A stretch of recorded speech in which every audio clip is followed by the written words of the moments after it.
There's a reason shoppers started doing more online shopping after Thanksgiving, but it had nothing to do with sales. The Thanksgiving turkey has been carved. Black Friday shoppers have gone home with their discounted loot, even though we now know some Black Friday deals aren't as good as they seem. Next up, Cyber Monday.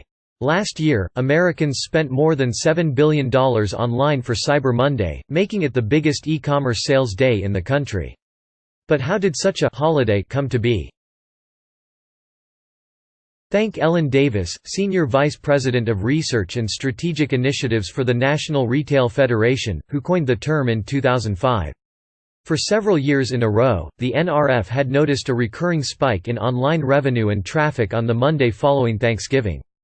They believed it was because people were making purchases from their computers at work, where the internet connections were faster and their kids couldn't get a sneak peek at their gifts.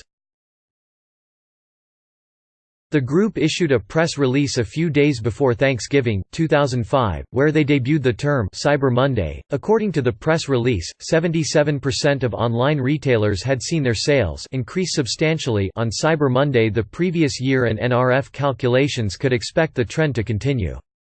Davis had considered calling the new online shopping holiday Black Monday, after Black Friday, or Blue Monday, after Blue Hyperlinks. But the former also refers to the day world stock markets crashed, and the latter sounded too depressing. In case you were wondering. Long story short, the NRF was right.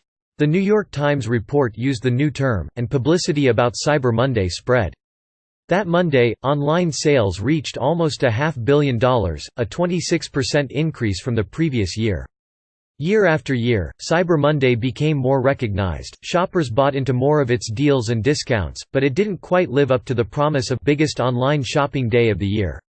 In time, companies that track online spending began to argue that it was primarily a marketing gimmick and wouldn't break any records.